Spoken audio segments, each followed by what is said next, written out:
The Batteries Included podcast is brought to you with United Chargers. United Chargers presents the Grizzly range of EV chargers. There's the original Grizzly Classic, a powerful, heavy-duty, portable EV charging station built to withstand the toughest conditions. The Grizzly Duo, a dual-port unit designed to charge two vehicles at the same time. The Grizzly Mini, a small portable charging station built with an indoor-outdoor rated cast aluminium enclosure. And the Grizzly Smart, a revolutionary smart EV charger. All Grizzly chargers come with a convenient 24-foot cable and the ability to adjust the current from 16 amps all the way up to 40 amps. That's 9.6 kilowatts. Plus, they're IP67 rated. Built in Canada with the highest quality materials. Order yours now at unitedchargers.com. That's unitedchargers.com. Hello, and welcome to the Batteries Included podcast. It's October the 20th, 2023, and this is episode number 7. Thank you very much for joining us. On today's show, we'll be talking about Toyota and Lexus adopting the Tesla North American charging standard, General Motors delaying its electric truck program, and Tesla Cybertruck gets a delivery date, and we're told to lower our expectations. Of course, much, much more.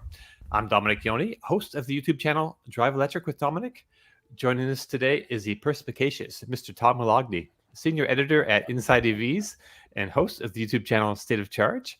We also have the magnificent, Mr. Martin Lee from the EV News Daily podcast, which is available on all the best podcast platforms. And our special guest today is Francie, formerly with EVgo, and she is now the main host of the Out of Spec Podcast. Hey there, everybody. Good to see you all. Hello. Again. Hey guys. Thank you for that wonderful opening. Just terrific. Now I'm really worried about this new segment Roundup. Like, what's going to happen here? I have no idea. What button do I push again? I don't know, but why don't we just kick it over to you, Martin, and for the EV News Daily weekly reporting Roundup.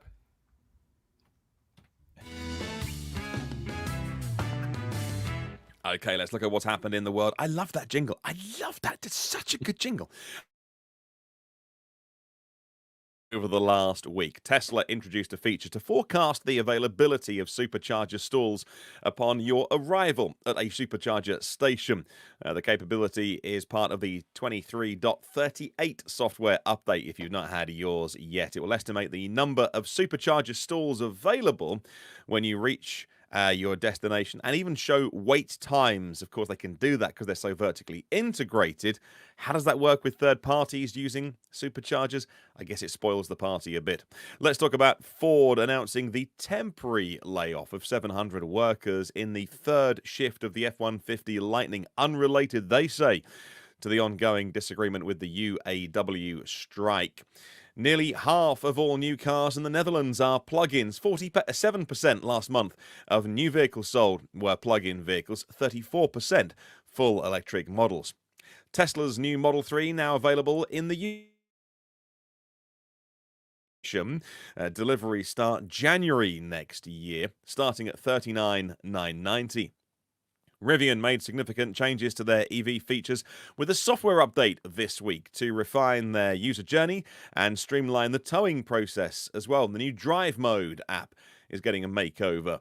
A real-time data screen to show live metrics, things like motor temperatures, all the nerd stuff. Love it. Amazon were happy about reaching 10,000 of their Amazon vans made by Rivian, each with 150 miles capacity, working in 1,800 US cities. They've doubled the number on the road since only July. Amazon has 12,000 charging points in 100 delivery hubs. This is all in the US, of course. The High Court of Australia ruled against Victoria's EV tax, calling it unconstitutional. The decision was brought in a case brought by two EV owners who challenged the tax, stating that the state government didn't hold the authority to levy per mileage fees on EV owners. BMW announced they would be the latest name to join the North American Charging Standard, NACS, the Tesla plug for short, with all of their EV models in the US and Canada from 2025. BMW, Mini, even Rolls-Royce, with the CCS charge ports until then, can utilize an adapter.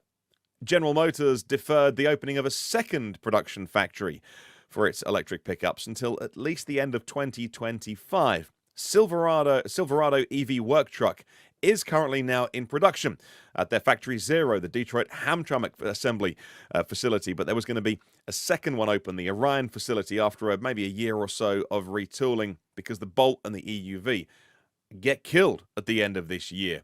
But that facility will not be used to make the Silverado. The Nissan Leaf gets half the EV federal tax credit, $3,750 for the 2024 model year, half of the maximum $7,500 incentive. BMW is kicking off deliveries of the anticipated i5 this weekend in Europe and in the US. Deliveries begin at the end of the month, and a confirmed launch date spring 24 for the touring version. BMW also pioneered a fresh sales blueprint in Europe from the 1st of January. Buyers of their Mini brand in Italy, Poland, and Sweden will do it online. They're going digital with that, using the dealers as like an agency model, flat fee to deliver the vehicle and deal with the customer. It'll be rolled out to the BMW. And this week was another Tesla earnings call for the Q3 numbers and figures. A call where Elon Musk was uncharacteristically somber, at times almost positively depressed. You know, it brought back the era of the Model 3 ramp when he was really struggling to sell the positives, and the profit for the past 3 months was $1.85 billion, which doesn't sound like a disaster to me. That sounds like a lot of money to me, but it was a 44% decline. The margins are down because of price cuts in China, Europe, and the US.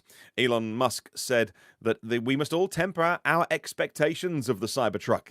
Ooh, that sounds ominous. Why should we temper our expectations? Why? What's wrong with it, Mr. Musk? And he addressed the unique production techniques associated with Cybertruck and said, and I quote, "We dug our own grave." Wow. He didn't sound like his usual self on that earnings call, so wait and see what happens on the 30th of November, which is the confirmed date now for Cybertruck launch. Price, specs, we don't know anything. Well, we do, but they won't be what we were told at launch, at reveal rather, so we'll wait and see. Thank you very much for watching this edition of Cast. If you would like to get a daily update on electric vehicles, find it on your podcast apps. Time for a jingle.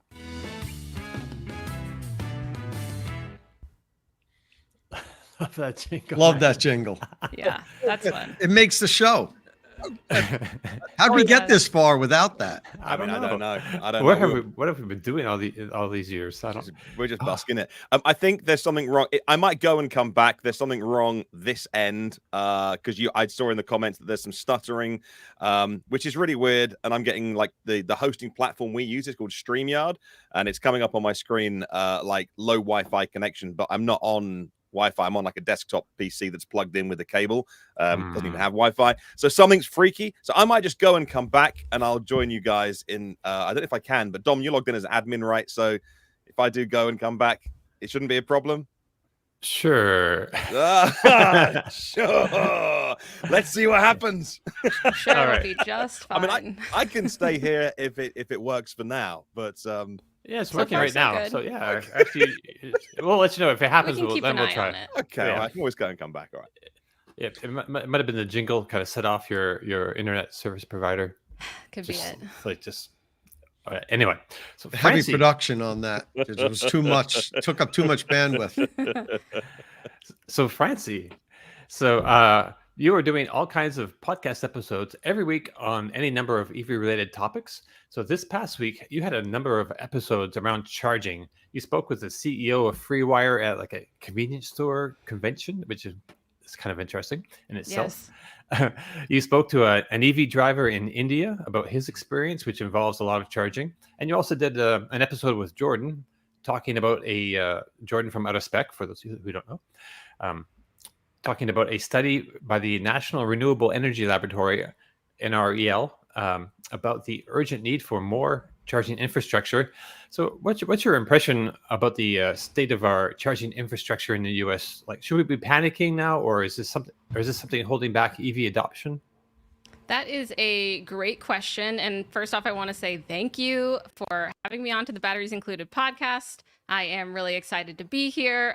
Great to be speaking with you all. And yeah, I'm over on the Out of Spec podcast, hosting that for the most part. Sometimes we pass it off, but covering EV news, whether it's breaking news or EV adjacent, whether it's about charging or automakers, or also like battery technology and regulation, basically trying to be, excuse me, pretty comprehensive to get a big picture of it. And also trying to meet people where they are. You could be really techie focused and want to get granular, but also we do a little big picture so that it's approachable for anyone who's trying to learn about the EV space in one way or another. So feel free to check it out. But yeah, back to the question. Oh, and that NACS show, it was the National Association of Convenience Stores show that I went to at Atlanta, Georgia, and that's where I met the FreeWire group. And part of it is the technology and everything, that gas stations and convenience stores, but oh my gosh, like 3/4 of it was a snack party. All the snacks and drinks you could ever want in the world, everywhere, like truly music and dancing and performers. It was quite a show. So very fun and really cool to be able to talk to that group and get to talk to everyone that we do on the Out of Spec podcast. But again, back to your question, should we panic about the infrastructure? From what I've found, no. Long story short, I don't think we need to panic, but we are far off from the numbers that we need compared to some of the research that's out there. Like right now we have around 3 million EVs on the road and 130,000 chargers, and we're going to need more like 28 million charge points and have 30 to 40 million EVs on the road. I mean, of course, this is estimations based on research from NREL that I'm quoting there, that National Renewables Energy Lab, and we have a lot of growth to do. But I think there is a lot that's keeping people from adopting EVs. That's not just the infrastructure. There's other things like price and range anxiety. And of course, with range anxiety and then fear of the infrastructure, there's a bit of a positive feedback loop that if you're worried about range, then you're going to be charging more. And if you're charging more, what is that experience going to be?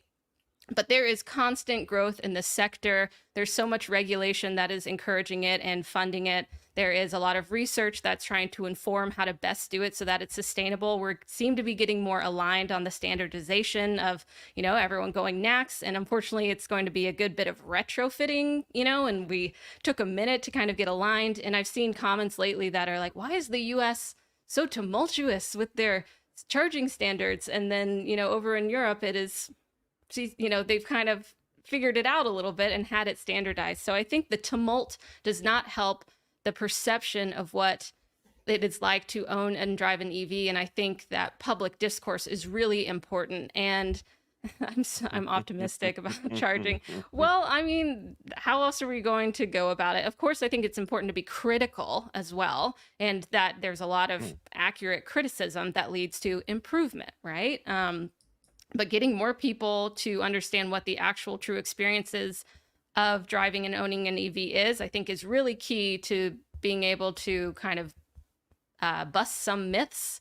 But it's hard. They're out of price range for a lot of people as well, which hurts more and more people getting behind the car. We've seen price drops, but overall, I don't think we need to totally panic about the infrastructure, but there is a ton of work to do. And my biggest concerns are, how are we going to do it not in a way that's like, okay, let's throw it up as quickly as we can, but really with the forethought so that we don't have anything becoming obsolete or not sustainable. And I don't mean sustainable in the green way, but more in the sustainable, lasting infrastructure that will support the growth of EV adoption. That's a bit of my 2 cents there. Love it. Yeah. What do you say to that, Tom? You have some... Yeah. So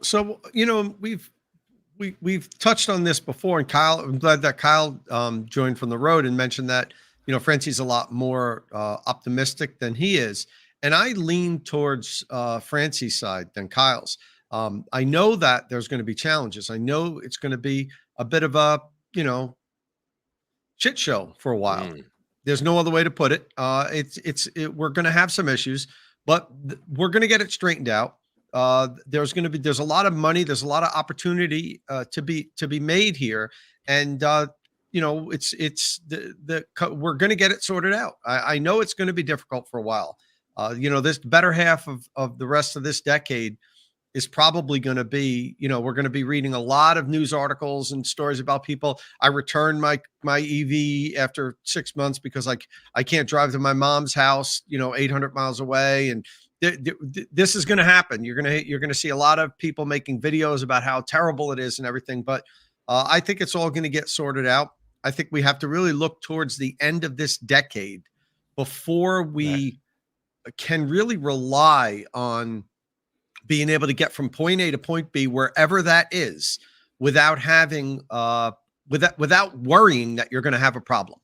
And it's going to take a little bit of a while. But I also, and I've said this before, I've been driving EVs for a long time now, since 2009. And I've seen from the beginning where there wasn't a single public charger anywhere. And to get to the point to where we are now, to me, I look at it as saying, holy crap, this is amazing where we're at already. And then somebody buys a new Mustang Mach-E and they immediately start saying, this is terrible. I can't believe it. Like, why aren't there chargers?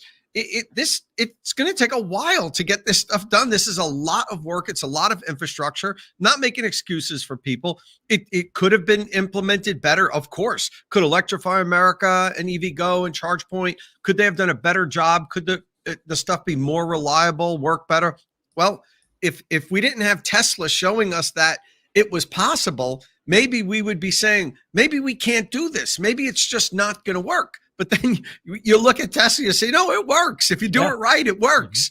And it's going to happen. It's just there's going to be a lot of skinned knees. There's going to be a lot of money wasted. There's going to be a lot of equipment put in the ground today that gets ripped out in 3 years. This is going to happen, but we'll get there. And by the end, I'm really looking towards the end of this decade for us to say, wow, wasn't it terrible? But look at what we have now. And we can pretty much get anywhere we need to go relatively, I won't say easily, but without too much of a fuss. Right. And I think we'll talk more about this charging situation later. Kind of interesting. Kyle is actually in New York City he's filming a New York street side charging program today. Pretty neat. 100 flow level 2 chargers around the city. So I'm guessing he's talking about AC charging, street side, which I think, especially in cities, it's kind of an important part of the infrastructure picture, because not everything is about, fast charging between cities and doing road trips and everything. Just the day-to-day things for people who don't have garages or driveways to charge in. This is like one of those pieces of a puzzle. So I'm really curious. I'm looking forward to hearing what Kyle's experiencing today. So Tom, last week we talked a bit about your video with classic rock bassist extraordinaire, Mr. Pete Bremy, about He's in the comments section right now. Yeah. Hey, Pete.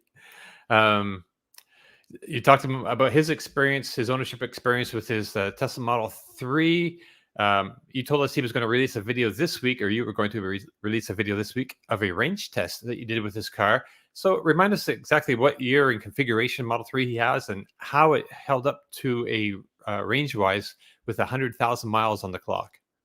Yep. So Pete has a 2019 dual motor long range Model 3, and he just turned 100,000 miles with it. He drives a lot.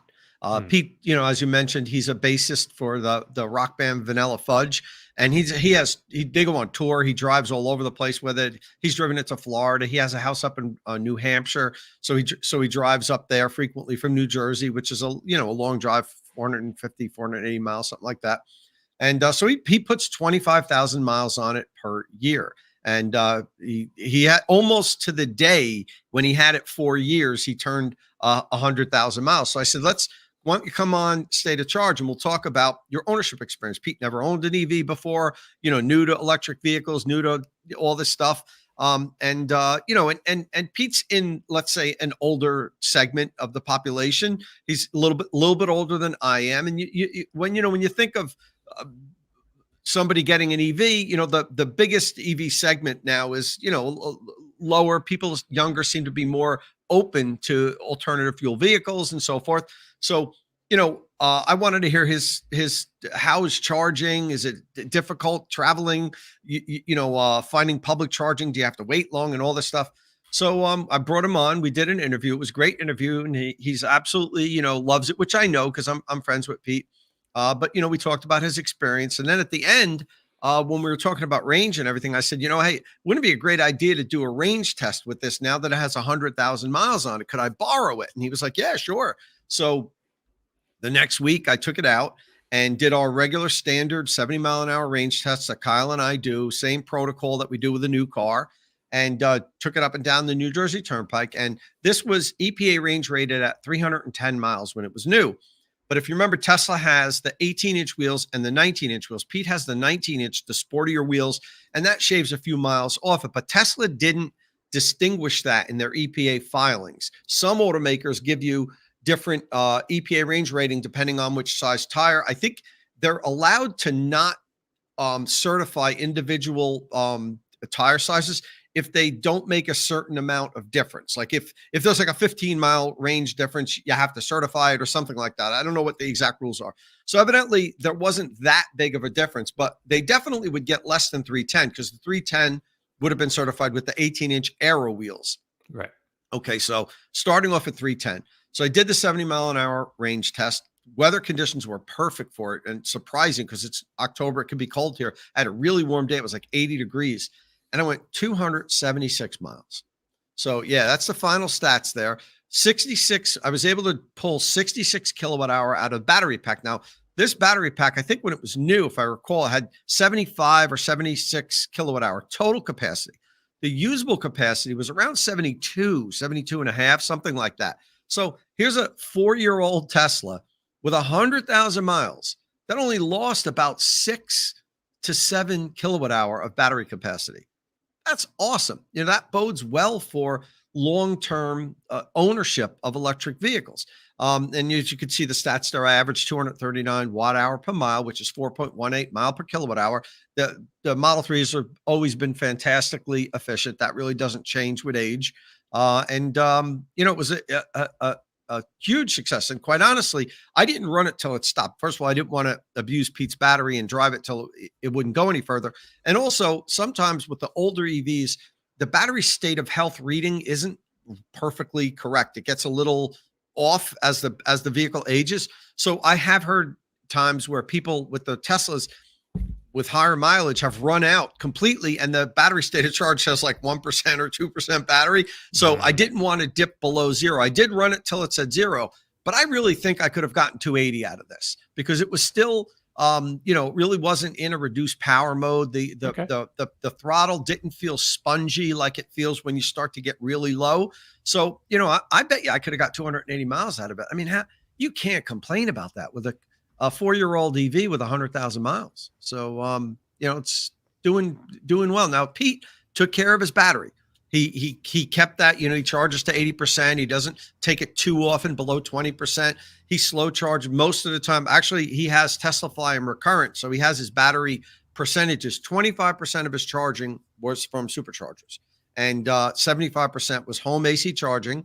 And he uses the mobile charger connector that came with the car back then. Now you have to pay for it. And he actually reduced his power draw to 24 amps. And that still charges them overnight. So he figures it can't hurt to charge even slower. And, that'll probably added up to having him have, his battery's fantastic.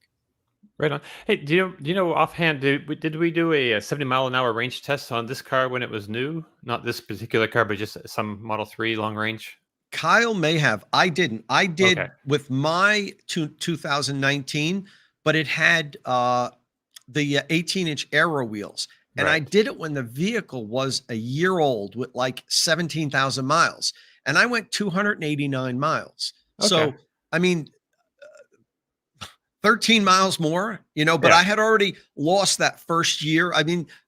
It's very common that you get some degradation right up front in the beginning, which probably happened with my Model 3. And then, and also you want to say abused the battery more than Pete because I frequently charged it to 100, frequently brought it down to 0. I did range tests and all kind of stuff with it. I supercharged a lot. So I might not have taken care of it as well as Pete did, but it's practically goes as far as a new car and it's got 100,000 miles on it. So I was hoping that this video would help people that maybe find it on YouTube or somewhere and say, hey, these batteries do last long. Because as I'm sure you guys get this all the time. I get it all the time when I'm talking to my friends. Oh yeah, your Lightning might be great, but whether you got to replace that battery, and I'm not going to have to replace the battery. It's like replacing engines though, or Yeah. engines, or transmissions. Those things are also super expensive. Thousands of dollars. Batteries might be a little bit more than that right now, but in a few years, I bet you that price is going to get pretty close to the same. Hey, we got a super question or something from John Check with a $20 donation, which we thank you very much. Thank you, John. For the bottom of that. John, you're really generous. So last Tuesday, we had a Magic Dock party in Monticello, Minnesota. About 20 people showed up.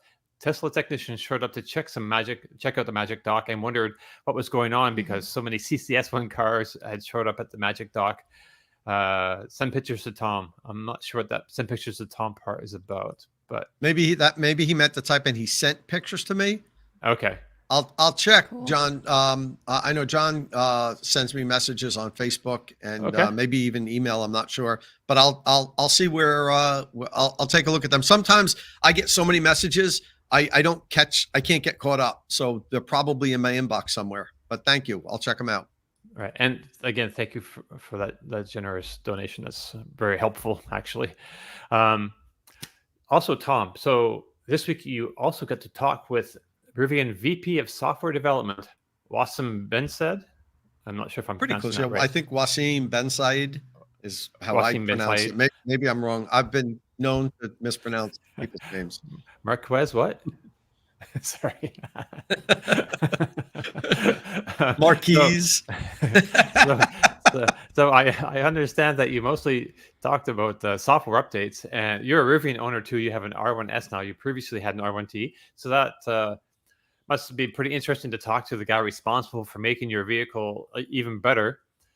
So what were some of the improvements that you talked about? So, I reached out to Rivian in general about software and said, hey, you guys seem to be, kind of on the cutting edge of software. I think all the startups are. And I said, I'd love to talk to somebody and maybe interview somebody at the company about, your position on software and OTAs. And they said, oh, absolutely. We can actually provide you with our vice president of software development, Wassym. So I said, that'd be awesome. And we did an interview.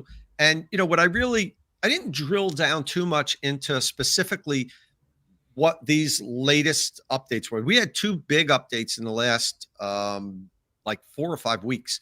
Rivian did. And the first one was in September, and that was 2023.34.0 software update. And that, what that did was it adjusted the suspension, and it made the vehicle drive better. And that was really what triggered me reaching out to Rivian, because I'm like, this isn't something that could be done before, and something like that affected a core element of a vehicle, the drivability. We're not talking about a new driver's display screen or, I mentioned in the video, this wasn't just like adding fart mode. And of course I got Tesla, the Musketeers pounced on me saying oh, you're putting down, Tesla. I'm not putting down Tesla. Tesla has fantastic software and OTA updates also. I wasn't saying Rivian's doing a better job than Tesla. Tesla's, leading the pack in a lot of ways. But to have this over the air update, make the car drive better was very interesting to me. And that was one, suspension. And that was one of the things that I never really loved about my R1S. It had the drive was harsh, it was choppy, and my wife always mentioned that too. And she always mentioned about how, like, when we go on long drives, we drive up to Vermont. She's like, "Yeah, let's take the Lightning. It's just a better ride." And you wouldn't think that. With the Rivian's more of a premium, luxury vehicle. You would think should let's take the Rivian, but now let's take the Lightning. And it was because you felt everything more, all the bumps. So that software update actually softened the ride, fine-tuned things with the software, and it's noticeable. I noticed a difference. So that to me was like, I woke up and now the car drives differently. It's not like my sound system's better or whatever. So that's why I reached out to them. So anyway, now they were pushing out another software update, 2023.38.0, which was a even bigger update. So when I reached out to them, they said, hey, why don't we send you this now and ahead of everybody, and you can play around with it before you talk to Wassym, and that way you'll know what's happening. So I think Kyle got it too early. It's not unusual for the automakers to give software updates out to some of the influencers a week earlier, so that they're ready to talk about it when it launches. Obviously, I couldn't talk about it before they released it last week. So, but this new software update has a completely reimagined drive mode screen, which it's laid out so much nicer now, and it has besides that, it also has the towing improvements. There's a trailers tab now that allows you to create 3 different trailer profiles, and it actually improves the towing capability of the vehicle. I didn't really get into that too much. I didn't have an opportunity to tow anything with it, but we're looking. If you're on Facebook now, YouTube, you have the video. You could see on that right side of the screen, you've got a bunch of information that you didn't have before. We have the motor temperature, which is that circle there where it says 53, and below it, you'll see 4 other temperatures. That's the motor temperature for all 4 motors on the vehicle. So it gives you individual motor temperature as well as your battery temperature. It has up on the middle on the left-hand side of that is your trip gauge, which you can change. It has the tire pressure. It has your elevation, the highest and lowest elevation that you traveled, which you can reset for each trip. Just has a lot of really good information. In the center of the screen, as you turn the steering wheel, you could see the wheels turn, and it tells you the degrees that of turn that you're doing. So it really made a big usability update for me, which I thought was needed. I thought the driver's mode screen was lacking in the original version. So I like that a lot. And plus they also had they fixed some software bugs and also I forgot in the previous update, in this one, they actually reduced the vampire drain. Remember, a lot of Rivian owners complained about when the gear guard is on that it drains the battery a lot. Right.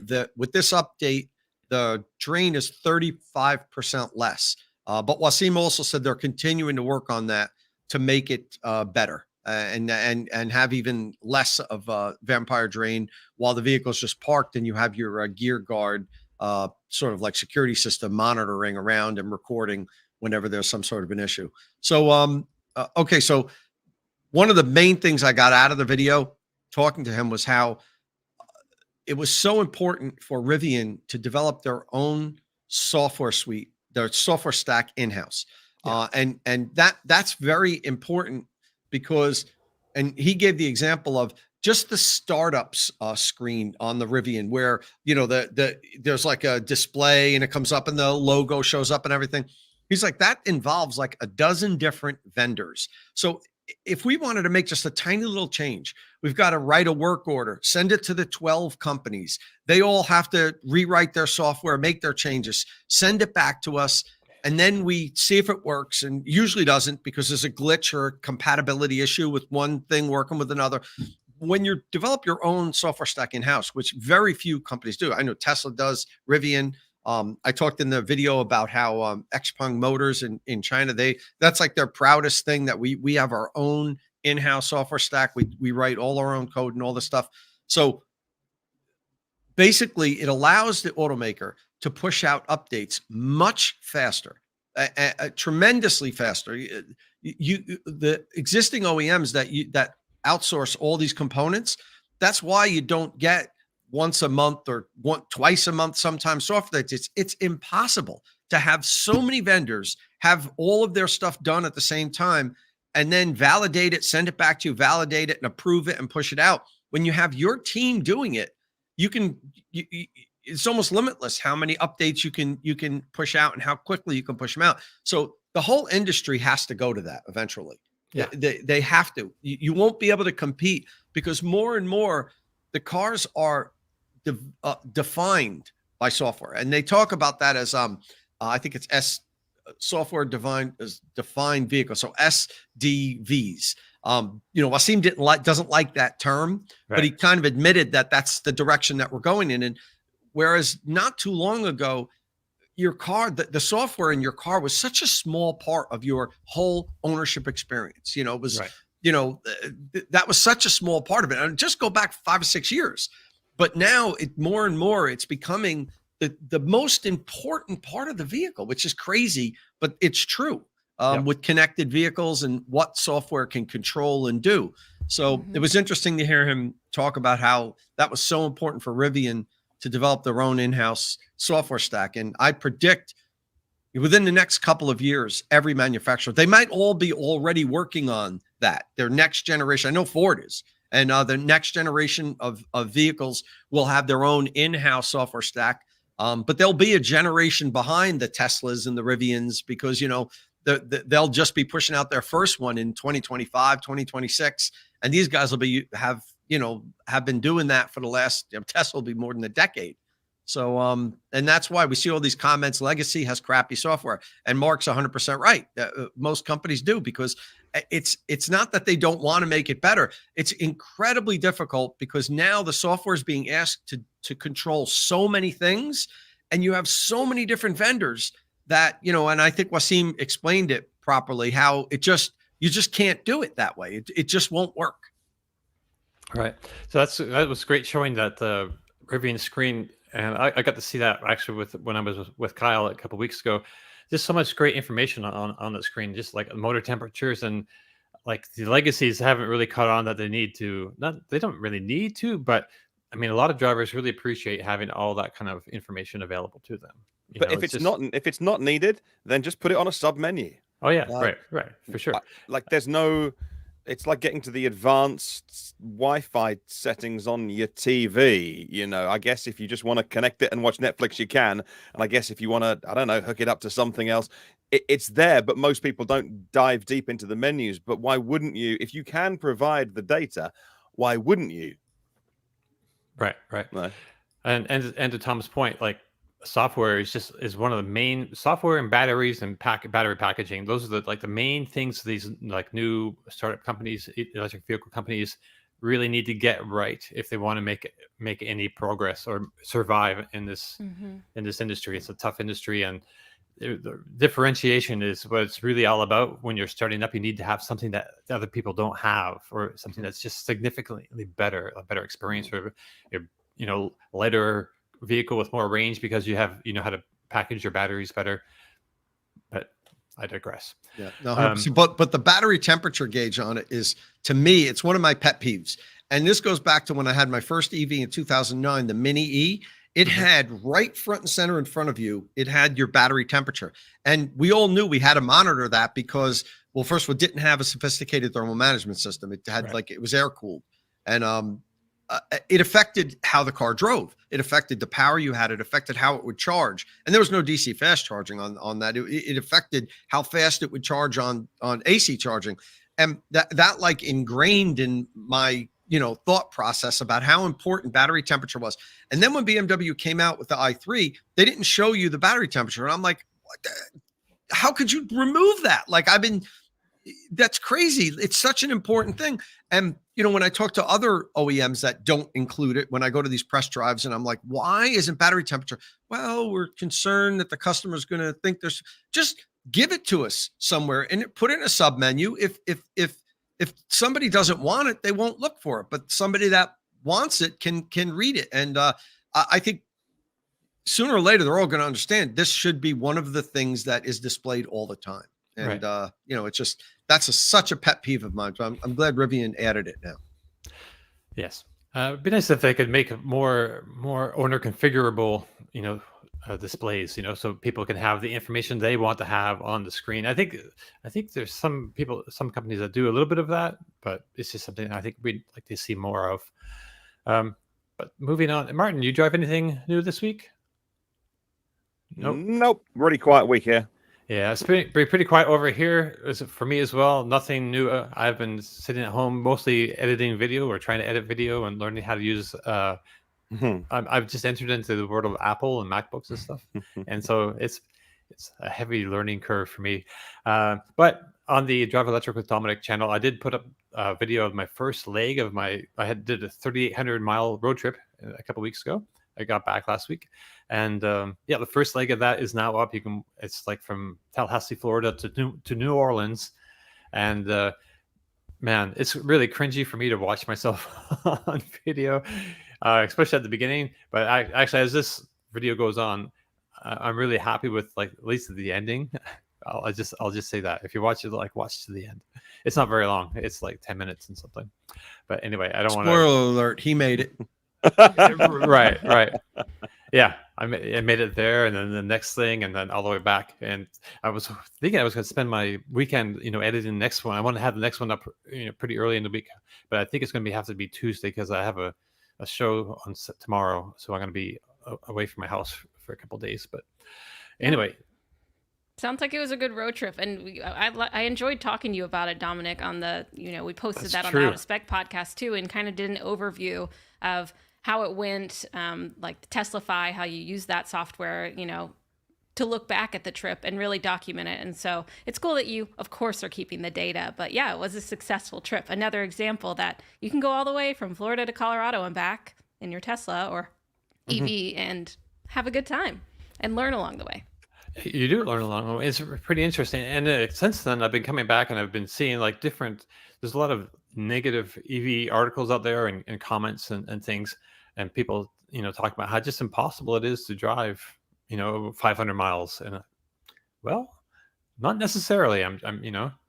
But anyway, go ahead. I was going to say to that point, I there's a comment on my Tesla 70 mile an hour highway range test. No, actually the other video that I did with Pete, and they were asking Pete a question about 100,000 miles. God, you must have spent wasted a lot of time charging, because you drive a lot of miles. Could you talk about that? I'm sure Pete will see the comment and reply to it. But that's the perception, Dom, that it's so inconvenient to have to drive own an EV. Whenever you're going on a long road trip, it's going to take twice as long. And it's just not the reality. Can it happen on time to time? Yes, of course. You could have a problem with a charger somewhere. Some EVs don't charge very quickly, as quickly as Teslas do. So yeah, I'm not saying it's even with gas, but in many instances, particularly for Tesla owners, because they do charge very well, and the supercharger network is so prolific, it's not really much of a difference of a road trip. It takes you a little bit longer, but if you stop regularly to use the restroom, to grab a bite to eat, you time that when you're going to make your stops, and it's really not that much of a difference. But the perception is so different than the reality. It's I think what I found was to get over I think it was 26 stops or something. My average was 19 minutes per stop, and some of those were longer than necessary too, because I was half a football field away at a restaurant in the the Hard Rock Cafe Hotel and Casino somewhere in Tulsa, Oklahoma. For instance, so right. So I think it could have been a 17-minute kind of, which is a short piece of time, because you don't charge up. You only charge up enough to get to the next stop. It's a little bit of a different mindset. When you have a gas car, you just fill it up and you don't really think about it. Then you go until it gets kind of lowish, and then you just get off on an exit, and there's probably going to be a gas station, and it's just a little different thing. But then when you stop for that gas, it takes a bit of time too. You're going to be there probably at least 10 minutes, more likely 15 minutes, and possibly 20. Anyway, we can move on from so that. Before we jump in, I have a question. I don't know if you have this in your notes at all, but I wanted to ask Francie, does she drive an EV? And, and what's your favorite EVs? And let's want to learn a little bit about what you're driving. What Francie's up to. Yeah. So we've had Teslas in the family with my parents for a while now. So I got to have a few road trips in the Southeast with Teslas as long ago as 2018, which was fun and different, and could really only go a certain route around then to get certain places. Since then, I don't own an EV yet, just because of some of the reasons that I've mentioned, not really range anxiety or the infrastructure, but more about that, the investment of it all, right? I have a car that works, but I luckily have been able to drive plenty of EVs. And my favorite, I did a road trip that I've talked about before, but in the Rivian, in Kyle's R1T, I went from Denver, Colorado, all the way to the westernmost part of Nevada, and then back again. And it was really fun. I embraced the experience of seeing what it was like to do it. There were some moments where, I was arriving at low percentage, which is the out of spec way, but I wasn't used to like arriving somewhere where I wasn't sure just how I was going to make it, and really learning how the battery drains compared to my experience with just burning gas, and how it's very predictable in a way. So I've really enjoyed it, and I did like the stopover points. I usually travel with my dogs, so to get out and stretch your legs and charge for a minute. And the one thing that I didn't really love is that I was mostly charging on EA, and a lot of them were at Walmarts, so they were off of the highway, like not just right off the highway. They were miles off the highway, and then I was in a Walmart parking lot. And technically Walmart has amenities, but not really. They so I'm really looking forward to more initiatives like the EVgo Tesla, or no, excuse me, Pilot Flying J, and that initiative where it's like a truck stop, because those are the things that people are going to be spending their time at. You can step out, maybe there's a dog park, there's an awning, there's lights, it's safer, and in general, I think a heightened experience. So looking forward to that, and looking forward to my first EV of my own. I think we should have you as a special guest on an episode of Battery Bargains, where we try to match real people like yourself with the perfect electric vehicle for their situation. Battery bargain. Yes. Yeah. So that we have an episode coming out on Monday, I believe, as well, of that, our second episode. So what was that email address again? People actually, if people want to, or shopping for a car, electric vehicle, they can drop us a line at, is it Battery Bargains at Inside EVs? Sorry. No, it isn't. It's not that. I'll tell you that. It was. If you want to use Battery Bargains, no, don't do that. I've not set it up yet, and we're live because we're talking about getting it done for Monday. Use batteries included podcast at gmail.com for now. But we can, because we have our own website in the URL, batteriesinkludedpodcast.com. So we can have an email address there, which might be nicer, I suppose. But for now, batteries included podcast at gmail.com. If you want any buying advice, and we'll try and help you out with some ideas. It's a really fun show. Yeah, I enjoy it, and it's going to get a little better. I think sometimes we get a little carried away, but we're going to get more focused. Probably get maybe we get 3 cases per episode now. But anyway, moving on, let's talk about some news, because it's been it's not a big product news kind of week, but there's a lot of little bits we can talk about here. So arguably, one of the biggest stories of the week has to be Toyota adopting the Tesla North American Charging Standard, or NACS. Toyota is the second biggest automaker in the world at the moment, and it's kind of a big deal when they do anything, really. And they switch places first and second with Volkswagen Group, a bit. So this agreement means that Toyota and Lexus electric vehicles will be able to charge at Tesla supercharger stations beginning in 2025. Which is about a year later than the other OEMs that have adopted the standard. Hopefully by then they'll also have some product worth buying. Oops, did I say that out loud? Anyway, Toyota says it will incorporate the NACS ports into certain Toyota and Lexus BEVs starting in 2025, including the all-new 3-row battery electric Toyota SUV that will be assembled at Toyota Motor Manufacturing, Kentucky. So additionally, customers owning or leasing applicable Toyota and Lexus vehicles equipped with the Combined Charging System, or CCS, will be offered access to an adapter to enable NACS charging stations starting in 2025. So this is kind of interesting. Yeah, definitely interesting. Francie, let me just set this up for just a little bit for you, because I have a specific question for you. So you have a lot of familiarity with CCS charging networks. What do you think that has to do to compete in a world that's basically ruled by the supercharger network?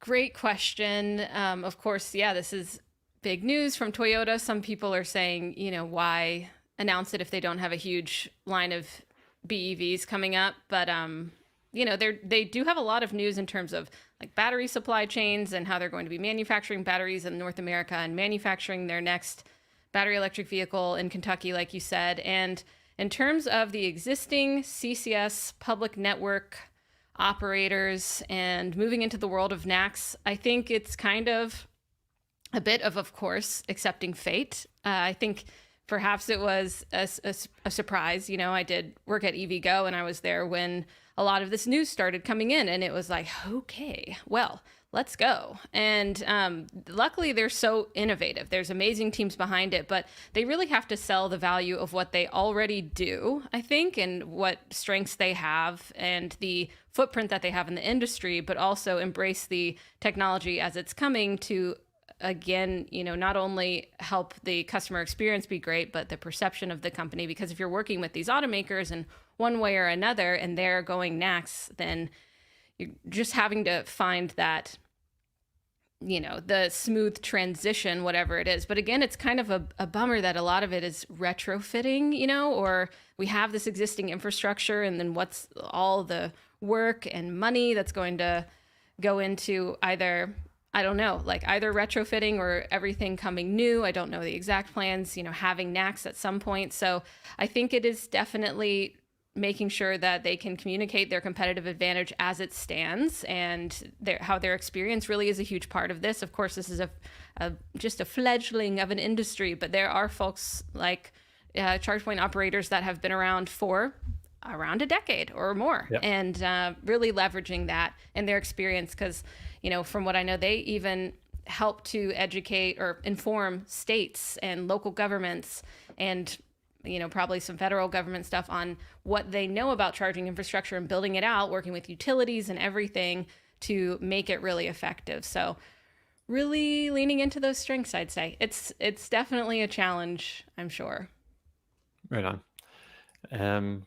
Tom, what do you think this Toyota deal is a big deal, and when they only have like a couple of EVs that sell in low numbers? It's not a big deal. Okay. We've said this before, maybe me more vocally than others. It's over. Everybody's switching. Nobody is going to be able to hold out. So every week when we have a new, we announce another brand joined, it's great to see that they're, finally got everybody on board to make this announcement, but they've all already decided that they're going to do it. It's just a matter of when are they going to make the announcement. We know what Toyota is all about right now. They're all about hybrids. They understand the future's electric, but they're gonna milk that hybrid cow as long as they can, and then they'll pivot. And I think that they'll end up making a decent electric. I still have confidence that Toyota can build really good electric vehicles, even though what they've given us so far doesn't prove that. I still, believe that they'll make a hell of a car when they really give it the right budget and put the right engineers on it. But they're still in hybrid mode. And this announcement to me isn't anything, because of course they were going to switch. They had to. 2025 even. Why not just? Well, that's when everybody is saying 2024. Well, right. Well, that's when they said they're going to start putting the ports on the cars. Why bother? The other automakers are going to have, they're all saying they're going to have, native ports in 2025, right, but that at some point in 2024, whether it's first quarter, second quarter, that's still a little murky. They're going to have access. Okay. How many electric vehicles does Toyota and Lexus have on the road? Why bother? Hundreds, even dozens? Yeah, at least hundreds of them. Right. Why even bother doing that? Why there's no, it's like for their 500 customers, we're going to certify an adapter. Just do it all in 2025, because we're going to have a few thousand EVs on the road before then. It's not worth the paperwork to join the year earlier and then do it. They'll do it all at once in 2025. But any of the OEMs that have a significant amount of vehicles on the road, I would be literally shocked if by the time the supercharger network opens up for use with an adapter, which from what I'm hearing, it's going to be somewhere towards the end of Q1 of 2024. Everyone is going to be joined on and have their vehicles authorized with an adapter. That's what I believe, at least. So we'll see. Right. We saw BMW joined last week. I think we talked about it a little bit last week, BMW. Yeah. So who's left? Is the Volkswagen Group, basically? Volkswagen, yeah. Is that it? And Stellantis, yeah. Oh, Stellantis, right. But Stellantis doesn't have any EVs on the road either here in the U.S. In the U.S., yeah. Yeah, so right. there's no rush for them to make the announcement. And it's basically a U.S. issue too, right? Because in Europe, everyone uses the CCS standard, Tesla and all the other networks, and they don't have. Yeah, things seem to go a lot better with the whole charging situation in Europe anyway. So it's really a U.S. problem. Yeah. So I don't know if we want to talk any more about that right now. Martin, did you want to say anything about Toyota? What we got? Toyota needs to do one thing, and they've clearly got a contact with Tesla because they've worked with Tesla before, engineering partnerships. And they need to do one thing, and that's pick up the phone to Elon Musk and license their batteries and services immediately. And Toyota can come with a compelling product quickly, because that's what Tesla's good at. So the Cybertruck is delayed, and there are all sorts of problems with bringing new vehicles to market.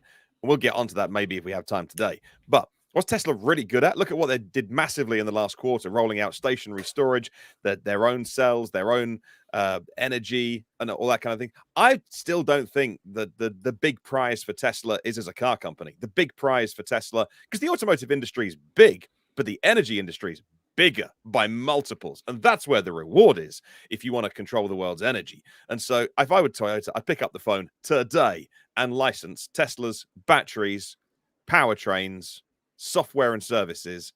Get it done. In a year's time, you can have incredible EVs on the road. Toyota are great at making things, right? They're just terrible at making EVs. Well, they're good at making the RAV4 Prime, but then said, we don't want to ship too many of them to North America in case we sell them. And then they went, oh, but guess what? We've got the BZ4X, and you can have one of those. Oh, no, thanks. It's terrible. It won't charge more than however many times in 24 hours if you try and go on a road trip. So that's the thing that Toyota should be doing immediately under their new management, is licensing Tesla's technology. Get it in your cars. Tesla can provide it. Great revenue stream for them. All the car makers should be talking to Tesla about how much of your software can we integrate. Because we saw that I mentioned it in the news intro this week as well about the new software update will tell you the wait times at the superchargers. They work out how many Tesla drivers are navigating to a charger, how long the car says you should stop there. And of course, you might say, oh, the car wants me to do a 16-minute stop, but I'm going to hang out longer and go to 100%. You could ignore the car, but they can start to learn from that. But it doesn't work if everyone else is using different software to use to piggyback on superchargers. It kind of works, but it spoils the party. So Toyota should be integrating as much of Tesla's technology as possible. And then they'll get a great EV on the road really, really, really quickly. But they won't, because they're too proud. Well, going back to the conversation earlier about Rivian software, I think the same thing with Toyota, just automakers themselves. I really think it's part of their core business now has to be them developing their own software. So I mean, but I don't know. They've been so good, Dom, at putting cars together for 100 years, sure, right? That they don't. These companies can't admit that they need to blow themselves up to win. They can't. True. A great example. I love this example. Is that when Blockbuster owned everything and Netflix was not doing late fees, and everybody hates. Remember, go to the video store and you get lectured. Did you rewind the video? And I'm like, no, I didn't rewind it. Don't lecture me. What's even worse is getting a fine because you took your video back. Sorry, young people. This is an old person's conversation. I was going to say, Francie doesn't know what you're talking about. Like, what's a I'm kidding. I'm kidding. I grew up in Blockbuster for sure. Right. So then getting fined for your late video returns, and they had the option of being like Netflix and not fining people, but they made $800 million a year on late fines. So why would they blow up their business and go, we've got this new young competitor called Netflix and they don't do late fines, and they've got this big warehouse, they send out DVDs and return them when you want. Yeah, but then again, we're blowing up $800 million. So no, let's keep fining people. And then where's your bankruptcy now, Blockbuster, and where's Netflix, like the biggest movie studio in the world? And that's exactly analogous to the car industry. Like, why would you blow up if you're Toyota and you've got these hybrids singing and dancing, why are you going to blow up your hybrid line? But that's exactly what they need to do, but they won't.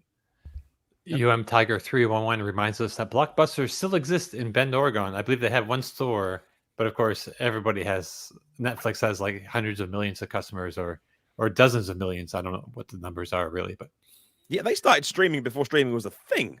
like when it was really, really hard to do it and nobody could really do it. And but they were like, this is the future. This is what we've got to do to blow up our business. And this is where we're going to go. And that's exactly what we talked about software. The likes of Tesla and Rivian and others can do if they want to. But I wouldn't want to be sitting around a board table at Blockbuster saying, let me just draw a big red line through 800 million.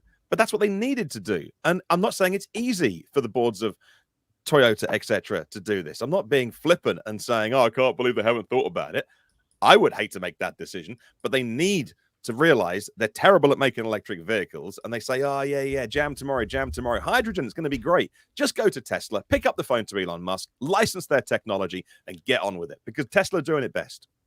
Okay. And one sec, Tom, let me just talk. David Oliver made a comment about maybe we're missing a point here on plug-in hybrids have a suitable space in the market, and Toyota can be correct there. I don't disagree with that. I think for the immediate future, at least, plug-in hybrids will play a decent role, a good plug-in hybrid that has decent range, because there's a lot of people that are just not willing to go to EV, even though they could. They're just not willing. And, we're creatures of habit. We're resistant to change. And the plug-in hybrids are like training wheels for fully electric vehicles. So I do think that there's going to be that we're in that period now where for a lot of people, plug-in hybrids make more sense. But don't forget, 95% of what Toyota sells aren't plug-in hybrids. They're just hybrids. And Right. that, in my opinion, technology needs to be phased out. If they want to go to plug-in hybrids for a while and until they feel like the market's mature enough to go full electric, then that's fine, totally fine. But they should at least be putting out one or two. Like we're talking, they're the largest automaker in the world. They bounce back and forth between Volkswagen and Toyota for the most sold vehicles in the world. They should have one or two decent electric choices, and they just don't. They're fully electric vehicles are garbage. I hate to say it, they are. It's rubbish compared to what is available on the market. So and for Toyota to put out vehicles like that, it's embarrassing that their EVs are that bad. And it just shows you that they didn't want to make a good electric car. And that's the disappointing part of it. But I don't disagree with you that for at least the next 5, 6, 7, 8 years or so until the 2031, 2032, plug-in hybrids are going to play a role in adoption, 100%. But it's just a shame that there's such an anti-BEV stance it turns people off. Well, there's been a lot of changes at Toyota over the last year with the upper leadership, and I think they're getting the message. But next week, I think, is like the sort of a big initial test to see where they're sort of aiming for in the near future. So next week is the Japanese Mobility Show. I think they're calling it. It's basically the Tokyo Motor Show. They do it once every other year, and sadly, I won't be there this year. Zannen desu ne. And you should be, man. You should be. Oh man, I want to go. Ikitai. I want to go. But anyway, I'll stop showing off here with that. But next week we're going to see what concepts. My wife is using a screen name on the comments today, by the look of it. Stop calling yourself Keith. All right. Because that's what she normally tells me most of the time. You're so wrong. I'll happily be proven wrong if it means we can get more great EVs on the road. Well, we'll see next what kind of. They'll have some concepts at least. I know they have. Oh God, concepts! 4 Lexus concepts coming in Japan as well. The LF. There's 4 LFs. I mean, but actually, Keith, I'd love to know why you think I'm wrong, because I'll happily be wrong if it means the Toyotas are going to bring great EVs. But oh God, I read that they've patented 4. Lexus have patented 4 LF. I think is it LF names? LF something. And I was like, oh no, that's what they use for concepts, isn't it? Oh, great. 4 concepts. Come on, Lexus. Oh, I think LF is a sports car, isn't it? They have is it? What is it that they... It's been a while. Where's Kyle when you need him? No, he would know. He would know. But yes. Oh, God. I had to wade through 4 more concepts from Lexus, Toyota, and try and wheedle out anything interesting from it. And it wouldn't be so bad if they're going to bring them to the market. Like we see the concepts from Hyundai, Kia, when the Ioniq 5 was first shown off, we're like, oh, that's cool, but it won't look like it. And they went and made it. Now, if they're going to go do that, then that's great, but they probably won't. Yeah, they have the what is that? The C. They have a LC. That's what they have. Anyway, right. So let's move on. Let's talk about some electric trucks. So General Motors announced that it has pushed back the launch of electric pickup production at its Orion factory until late 2025. It was supposed to begin production there in the first quarter of 2025. So it's like, 9 to 12 months sort of kind of delay for production there. GM says that has nothing to do with the ongoing UAW strike, and that the move is meant to better manage capital investment while aligning with evolving EV demand. It's also said that, in addition, we have identified engineering improvements that we will implement to increase the profitability of our products. That part kind of makes me wonder if that's actually like the main reason, but I'll digress for now. This does not mean that GM is not making electric trucks for the next 2 years. That's already happening at its Factory Zero Detroit Hamtramck. It's building the Chevy Silverado EV right now, along with the GMC Hummer EV pickup and SUV. So Factory Zero is expected to add a second shift in 2024 when it starts, start building the Sierra, the GMC Sierra EV as well, which is basically the GMC version of the Silverado EV, very similar vehicles. But of course, the numbers of electric vehicles GM is producing is pretty small. Since October of 2021 to the 1st of September 2023, it's only built like 16,088 around there of the pickup trucks and Hummer EVs mostly. So, and right now they're doing about 2,500 a month or so of the Hummers, and that's expected to maybe increase just a little bit more. But yeah, and they have a big backlog. So, Tom, is the Silverado EV even being delivered yet to commercial fleets? I was under the impression that it was supposed to be out there by now, and that the RST for regular retail customers would be coming out, fall of 2023 was the plan earlier in the year, but I looked on like cars.com and I could only find like a few new like Silverado EV coming, but they were coming to dealerships. They didn't have like actual photographs of the pickup trucks. They had like just the press image. So they're shipping. We've seen pictures of it. I don't know. I haven't seen any videos or any pictures of like customer picking it up, but they are shipping. I would imagine at this point, there's probably some in the hands of businesses because they're going out to the fleet customers first. So I haven't seen any proof of that, but I would imagine that's happening because we've been seeing videos and pictures of them shipping to dealerships. So they're not just going to sit on dealer lots. But this news that they're, cutting the back production is it's really, sad to hear. GM, they have some sort of an issue with Ultium cells or the powertrains, because it just doesn't make sense why it's taking them so long to get these vehicles out. The Lyriq, they're way behind production for the Hummers, the both version of the Hummers. The Lyriq is being made in very small numbers. Now this is being delayed. We've heard about issues with the other vehicles getting pushed back. So I don't know what's going on, but it's unfortunate because Ultium seemed like it had so much promise that, they were developing this new platform that it was going to be by 2023, 2024. This was a few years ago when they first announced it. They were going to be rolling out tens of thousands a month of electric vehicles, and they're still just trickling out. And it's hard to know for sure if the UAW strike isn't part of them saying they're pushing back the production. All the automakers, when anything happens during such a severe strike like this, and their knee-jerk reaction is this doesn't have anything to do with the strike. You can't believe that, because There's a lot of posturing and positioning. And, I wouldn't be surprised if the strike gets settled next week and all of a sudden, oh yeah, GM announces they're going to go ahead with pushing forward with Silverado production at Orion.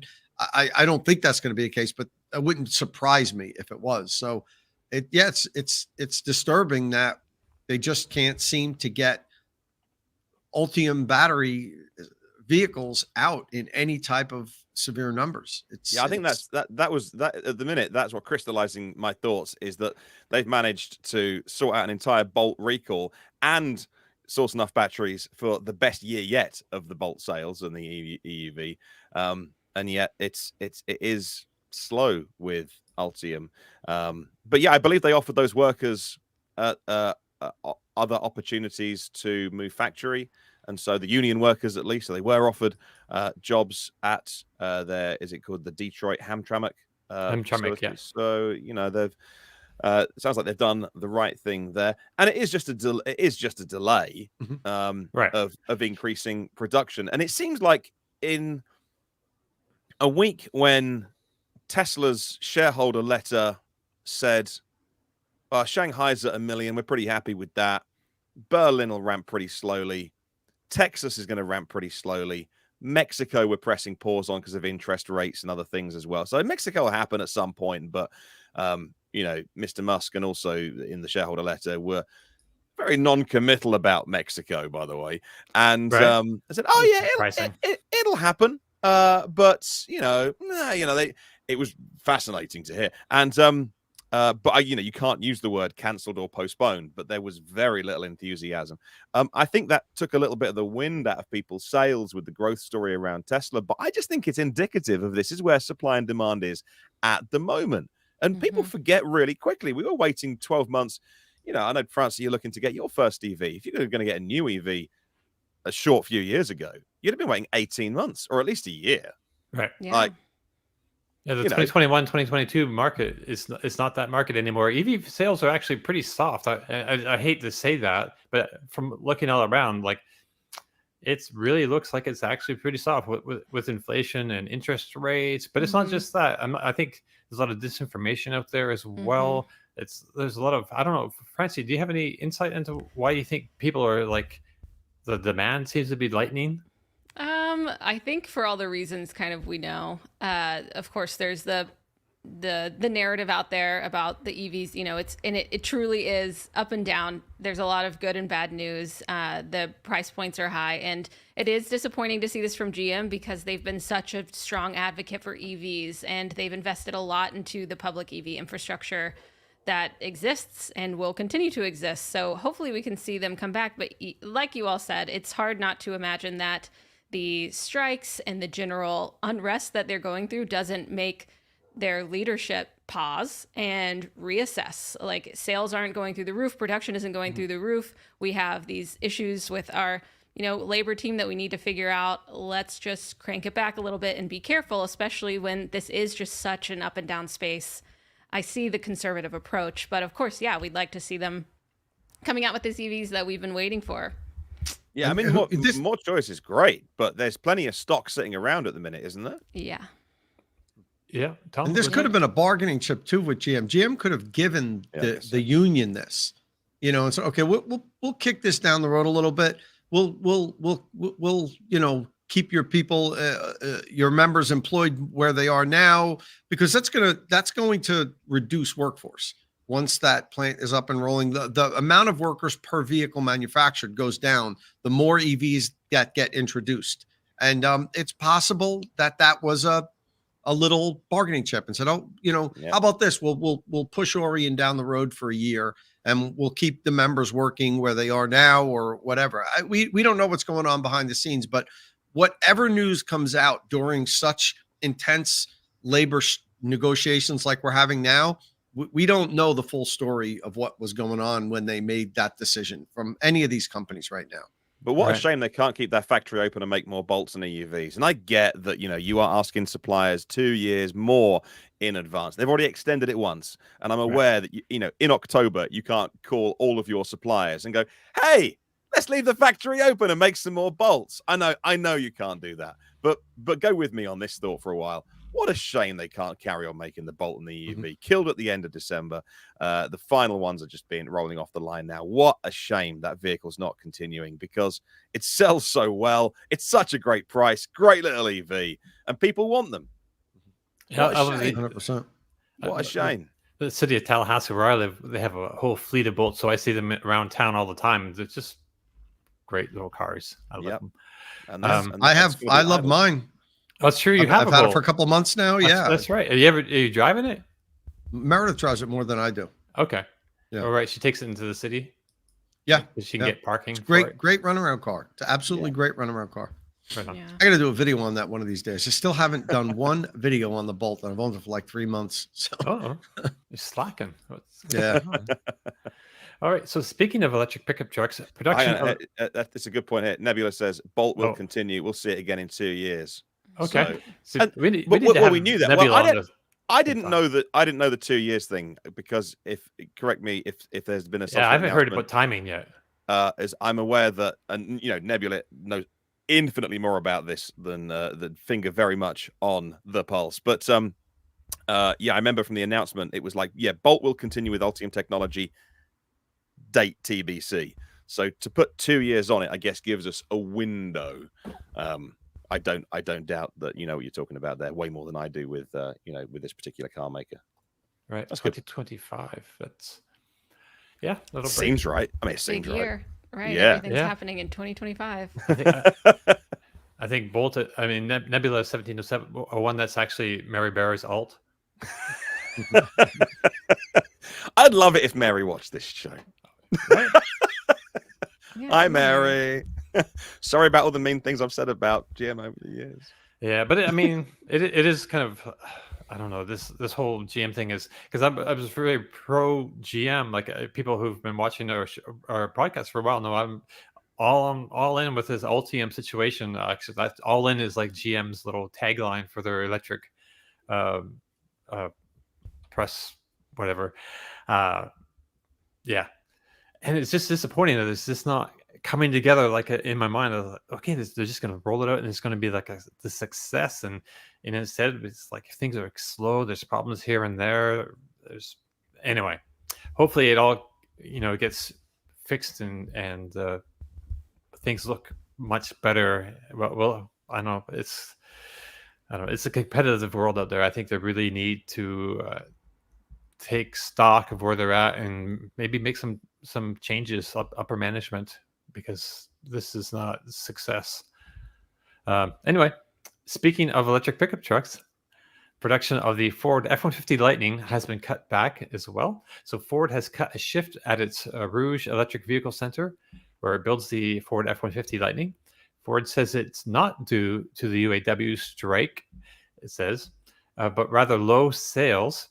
It's only moved about 3,500 units between July and September, which is disappointing and also mysterious because they're supposedly sitting on like a couple 100,000 reservations. So I'm not sure what's up with that. Some dealers have been reporting sizable amounts of cancellations, though, due to price. So Tom, you're a Lightning owner and have pretty good insight into this situation. Is it just too expensive now compared to a similarly equipped F-150? So, the base MSRP still costs more than a similarly equipped combustion F-150. Okay. But if the dealers were able to better communicate the total cost of ownership, it would be a much better sell. We still are at a point where the dealers really can't help out with giving TCO, total cost of ownership numbers. And it's one of the things I used to focus on when I did my dealer training was tell the salesperson, you have to first, if somebody comes in and interested in F-150, you should talk about all your product. You should find the right truck for that vehicle. Somebody might come in and they want this F-150 and you sell them that F-150, but do you know, we also have this version of it. We have this version of it. We try to find the right version. And in that conversation should include, and we do have the electric one. Now, some people are going to say, I don't even want to hear about that. No, I'm not interested. Fine, move on. Don't try to sell them something they're not interested in. But there's probably a good amount of people that might consider it if they understood what the total cost of ownership was going to be. Now, you look at the MSRP and say, oh, it's $8,000 more or whatever. You line it up. You have to talk about your state incentives, your federal incentive. And then you have to talk about ownership, cost of ownership. And every salesperson should know what it costs to own the vehicle. They should have total cost of ownership figures. They currently don't for even their combustion vehicles. But if I wanted to be an effective salesperson, I'd be able to tell people this. Simply, when I used to do my dealership training, I used to go into a Ford dealer and say, how much is gas? How much does it cost to fill one of these F-150s up with diesel? And I say, well, it's 27-gallon tank. Diesel's $4 a gallon right now, so it's like $118 or whatever. I say, okay, great. How much it costs to charge that Lightning? And nobody could answer it. I don't think I ever had a single salesperson, and I'd look at them and say, shame on you. You can't tell your customer how much it costs to fuel the vehicle you're trying to sell them. Right. How do you expect them to buy this? So, and that's just one part of it. And then the total cost of ownership includes maintenance, and if the salesperson just said, look, I'll sell you any version you want, but just hear me out. This is going to cost you pay 15 cents a kilowatt hour at home. You drive 15,000 miles a year. This is going to cost you about $1,200 a year to fuel. And this F-150 is going to cost you maybe $6,000 a year to fuel with diesel. So you got $5,000 savings in 1 year. I might be wrong on the numbers. It might be about $3,500 a year for the truck. So let's say it was $8,000 more. In 3 years, you're above water on fuel alone. And then you talk about maintenance, how many oil changes you're going to have over the course of the next 3 years. They're, how much per oil change and tune-ups and all this stuff. So it's difficult if you can't communicate total cost of ownership. If you just go MSRP to MSRP, it's going to be very difficult to sell. So I really think that's a big part of why Lightning sales are softening now, because you got the initial wave of people that couldn't wait to get the truck. And now you got to sell them to somebody who is indifferent. They just want to find the right truck for them. And the salespeople cannot communicate the virtues of electric. The easiest thing for a salesperson to do is go, you don't want that. Here, I got 20 of these over here. Pick the color you want. The 2 electric ones, you got to put a plug. And that's happening. So if Ford doesn't correct this, if the other OEMs don't correct this, they're going to have trouble. And it's going to be a more painful transition than what they need to. And I have literally said this to management in just about every automaker and said, you could build the best damn car in the world. If your sales team cannot communicate the value of driving electric, you're screwed. You're not going to sell them. So we're at that point now. Very few automakers have done anything to really help the dealers better sell these vehicles. GM, I'm giving them credit. They created that EV Live. It's a fantastic tool to help people understand electric. Anybody that wants an EV, even a non-GM EV, can dial into GM's EV Live site. You'll have a live person with an iPad walking around answering your charging questions, your fueling questions, your battery life questions, all that stuff. So I think it's unfortunate. And somebody, Michael just said the Ford dealer has the Ford dealer has an EV salesperson, I guess, near me. And yes, some of the dealers have one person who's like the EV specialist. And Nissan used to have this for the Leaf. I loathe that model because that person might be on his lunch break. That person is off 2 days a week. That person might be assisting another customer. That person doesn't only do EVs because he'd be sitting around all day. So if somebody comes in and is a customer is buying a gas car, and then somebody comes in for the EV, Mike's not going to say, okay, wait here for a second. I got to talk to this person over here. The whole staff has to do it. I'm going to have an EV expert in the sales room, in the sales department, does not work. And they need to stop implementing it, because that's what a lot of the OEMs are doing. They're having one trained EV salesperson. It's BS. It doesn't work. No, they need EV 101 across the board, multiple classes, really get everyone trained. I agree, Tom, because also there's regulation coming in that new car sales are going to have to be EV. So what, folks walk in and then if they want a new car, they're just going to have to pick an EV, and then we're going to have the dealers educated on it. It's like, yeah, the OEMs definitely need to invest in dealer dealer information education to really proliferate this information. It's also a cool conversation to be a part of, and totally, it's also a part of the competitive landscape. You know, if you're offering ICE and you're offering EV or not, just to have people who are informed and can also inform the public, which we've emphasized is really important, is obviously, yeah, really significant, and just a total miss that I can't understand. I really don't understand it. Is part of the problem marketing? Is there like I don't know what's going on like in the world. In the past, you know, we'd have like TV commercials. I don't know if anyone watches TV anymore, so I don't know if that approach even works. I mean, I don't watch TV. I don't. What do you guys? Do you guys see marketing out there like it's introduce, you know, just the average everyday consumer to electric vehicles, and like as a very positive concept, like something that's really making a compelling argument for people to, you know, people will have to want to desire something. You can't tell them, oh, you have to buy an electric vehicle, because that approach does not work. You know, people hate being told what to do, right? So people have to, you know, really want that. So this is, I don't know, is this happening? Not that I see. I mean, I think people really have to seek it out themselves for the most part. But sorry to interrupt, Tom. Go ahead. No. I agree with what you said, Francie, 100%. I just, Dom, a lot of people go to the dealership and they don't know what they want. True. A lot of people show, I mean, I know that might be surprising to a lot of people that, you know, get laser focused, do their research, and they go and they just buy what they want. But honestly, a lot of people really don't know what they want. They show up to the dealer, they go to their local Ford dealer because that's where they got all their cars, you know, for the last 20 years. And they walk what do we have here? You know, we're all in tune with the auto industry. We know all the models, whatever's going on. A lot of people don't. And a lot of those people would be just fine with an EV if the sales force could properly explain, you know, how it works, how much you would save, what the benefits are, what the negatives are, because there are negatives. You know, they have to ask them some questions about, do you travel long distance frequently? You know, plenty of people go on like drive more than 300 miles like once a year.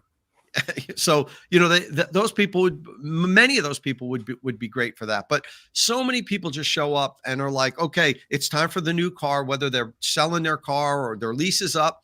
And we have to be able to communicate better with these people. I know I've been saying it for the last 10 minutes, but it's so true and it's so important. And EV sales will lag until that buying experience improves.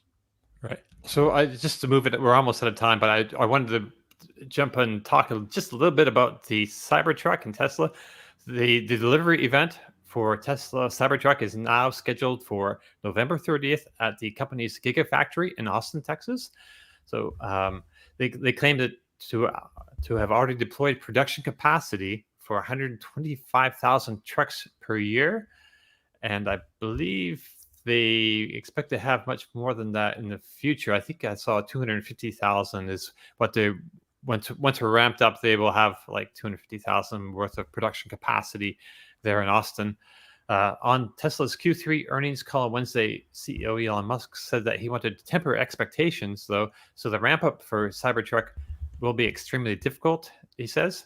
So Musk says Tesla is targeting, right here it is, 250,000 to 250,000 Cybertrucks per year in the future, but that won't happen until after 2024, so after next year, and confirmed that more than 1 million people have reserved the truck. So they have a ton of reservations, and even at, you know, once they get scaled up, that would take at least 4 years to get through that backlog. I don't know. Production of the higher density 4680 is also progressing as planned, which I guess that's what this new the Cybertruck is going to start off with, this new version of the 4680 cell. Do you think that's right, Martin? Yep. Okay. Yeah. So that's I don't know if you guys are excited about the Cybertruck. I know, Francie, what do you think about this thing? Yeah, we talked about, or we will talk about this on the podcast. But yeah, I mean, a lot of people, we talk about how polarizing it is, right? You either kind of love or hate the Cybertruck, and you spoke of, there's like 1 million reservations, and it sounds like Elon/Tesla have the other kind of reservation where, you know, they are saying that it's a challenge, and who knows what will come next in terms of their next EVs. I've seen some different news about that, but yeah, they did confirm that 800 volt architecture. which is interesting because hopefully the infrastructure can take advantage of that capability. So it seems like a future proofing kind of thing. But yeah, I mean, of course, folks are excited about the, how it's a big event and kind of like a party for the Cybertruck that has been long awaited. So an interesting call overall from Tesla that we kind of spoke about. A lot of hesitancy or apprehension, kind of not just super gung-ho, super excited from not only Tesla, but other automakers, as we've talked about today. And I have to remind everyone, we did on Twitter, I did my poll last year. I did it for the last 2 years. And the end of 2021, I ran a poll on how many Cybertrucks would Tesla sell in 2022. And of course, the year went through because they were supposed to launch then. Actually, they're supposed to launch 2 years ago even. And but they sold none. So then I ran the poll again on December 31st of last year. And I'm going to give away a free level 2 charger to the person who gets closest. Now, you can't jump on my tweet now and put in your guess. I've already recorded all the numbers, and there's some people that even said more than 50,000, which obviously isn't going to be the case. But it looks like we are going to get some Cybertruck deliveries in 2023. So we are going to give away a charger at the end of this year when United Chargers Grizzly Classic. Once the final numbers come in, it looks like we're going to be pretty much where I thought we were going to be. I had said all along, I bet you at some time in December, Tesla starts rolling a few of them, does a like some customer handovers, some high profile people get them, and then in first quarter of 2021 they really start rolling production. Now it's going to launch in November 30th, but I consider that December. So I think I was right on. And we're going to get exactly what I thought. We're going to get, I don't know, 100 of them. What do you think? Somewhere in that ballpark are going to get delivered. Maybe even less. They might deliver 10 of them and then hold back until next year. But someone's going to win. Somebody is going to get I'm going to finally give away the charger. I think they'll get a couple thousand this year. I think. No way. No way, Don. You don't think? No way. A couple thousand? No. I'm naively optimistic, but There's like 12 of them sitting in the parking lot at Giga Texas. They put on show for that guy who doesn't have a job. He just flies the drone over the factory every day for his YouTube audience. That is his. I mean, that's called YouTube is a job business. I know. So he does. I think he does very well out of it. So there's like 12 of them sitting there on show, and there's probably a couple of release candidates flying around somewhere. But yeah, they look horrible, don't they? The pictures I'll try and find one online covered in fingerprints, and it just looks like nasty to try and keep clean. Get yours wrapped, and they will probably offer them as wraps from the factory as well. So get it wrapped because it looks like a nightmare to keep it clean. They might deliver 50, maybe 25 or 50 this year to staff, obviously, like they did with the 4680 Model Ys. And then they'll come next year. I thought what was interesting was Elon Musk said, we dug our own grave with it. He said, people have got to temper their expectations of the Cybertruck. And that's interesting because we don't know the price and we don't know the features. And since the Cybertruck was announced, we got the F-150 Lightning, incredible vehicle. I mean, I know that we sort of talk about cutting a shift and stuff like that and supply and demand, and maybe they got a little bit more supply. It's still a good truck. It's a good, incredible vehicle. Silverado. And okay, only making the work truck. Retail versions going production before the end of the year. Incredible vehicle. Like it or loathe it, Hummer. I know they just sold a couple of thousand of them. But like, that's fascinating engineering. R1T. And, the R1T is just next level brilliance to come from nowhere. And Rivian didn't come from nowhere. They've been around a very long time, but they only really found their mojo and ended up in, with the R1T more recently. Brilliant vehicle, just incredible. And none of this existed when we first saw the Cybertruck. So the Cybertruck was, if you cast your mind back, not the window shattering stuff, but it was like, oh, wow, an EV truck. Ah, cool. Lots of people. I've been told by Tesla fans forever that there's 2 million reservations for this thing. Mr. Musk confirmed on the call 1 million, more than 1 million. More than 1 million, yeah. To be specific, that's 1 million, right? Multiple people have multiple deposits in. They've got no intention of buying them because the interest rate when that thing was shown off and compared to car finance now is a different world. So how many of those million can actually really afford to live out their little fantasy life of, I got 5 Cybertruck reservations. Because Have they were you? already That's nice. $40,000 though. Well, that's great. Well, you live in your mum's basement, right? And you spend your life on social media. So how are you going to afford? How are you going to afford those 5 Cybertrucks that you got deposits in for? That you do your little showboating on social media and say, "Oh, I'm going to buy one." Whoa! What with shirt buttons? Good luck going to the bank these days and getting a loan. So, how many about of those to insure it? Oh my God! How many? Who knows? You this know? is going to be crazy, man. It's like such a. I can't wait to see the first crash one and like what the owner has to do to get it fixed. Yeah, well, they won't. I want to see how much. Will it just be totaled? Like, yeah, that's it. It's just here's your check to go buy a different vehicle. So that's the fascinating thing is how much Mr. Musk talked it. I don't know. I won't call him Elon. Mr. Musk talked it down this week. Tempered expectations. Don't expect too much from this. We dug our own grave. It's really hard to do what we're doing. We won't get to volume production till 25. All of that kind of stuff was a very, very different atmosphere. He was somber. He was down. He went on this weird rant about homeworking, and I was like, "What?" He was not of robust state of mind on that call. He was very delicate and was a lot of venting. And it reminded me of, early sort of 08, 09 Tesla. And it reminded me of Model 3 ramp Tesla, where there were so many people that were saying the company was going to fail.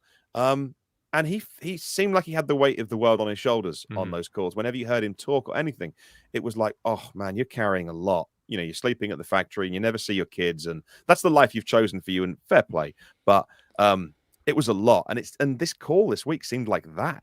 It was like, woof, where did that come from? Right. So I think that they're worried. Cybertruck comes out November. Real customers will get them next year because we staff this year. And that people go, oh, I mean, it's okay. And it won't be $40,000, but for like $65,000, oh, okay. Like, it'll be good, but will it blow you away the way the launch did? Right. I don't know. I have a blind spot with it because I wouldn't buy one myself because I don't understand the look of it. But that's, that's just me. Like, I wouldn't spend my own money on it, but I appreciate lots of people do like it. So I'm not going to live in a bubble. I know someone here in New Jersey that has 50 on reservations, and he fully plans on buying all 50. Woo! And he's gonna his plan is to have a business where he rents them, and he's like, everyone's gonna want to rent this for short periods of time, and which is true, So wow. that's what his plan is. That's ambitious. I'm hoping he's promised to give me one to borrow to make videos, like, because he was right up day one, first minute it came out, so he should be pretty far in the line. I did reserve one, but not for a while, so I'm not getting one anytime soon. But if I can grab his for a while to shoot some content with, that should be fun. Yeah. So we could probably get to end the show a little over time. A couple of things I really want to mention that are out there. There's a thing on Redwood Materials, the lithium battery recycling company run by J.B. Strobel, who was the CTO of Tesla, actually. And may I just say, he's probably as responsible for Tesla's success as Elon Musk ever was or is. Just my opinion, just throwing that out there. So they're buying, they have they opened the portal so you can get an offer for your used EV battery pack and ship it with them, but not retail customers, not like you or I cannot. You have to be a licensed what's the word, not dissembler, but like a scrap salvage yard. You have to have like some sort of actual licensed business going on doing that. But those businesses can offload their used EV batteries and send them into the recycling stream, which is great to see.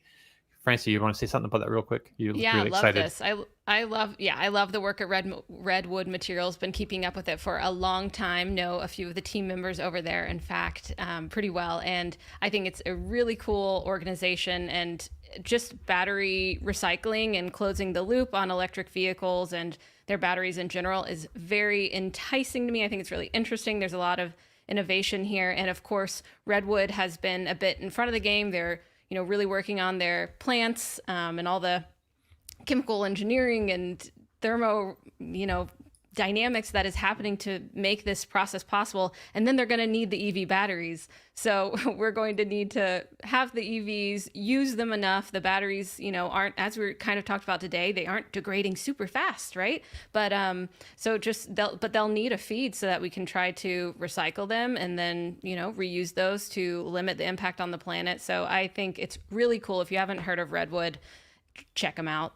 A really interesting company with a great mission and a lot of cool people behind it. So I love to hear this. I think it's, of course, a great idea, and that they're officially being like, all right, you can start using the portal if you're going to have these supplies. And I know that we saw a lot of, those Rivian EDVs with Amazon in a scrapyard, and we're not really sure what happened there, right? It was just a Reddit post, but where will those batteries go? Hopefully places just like this.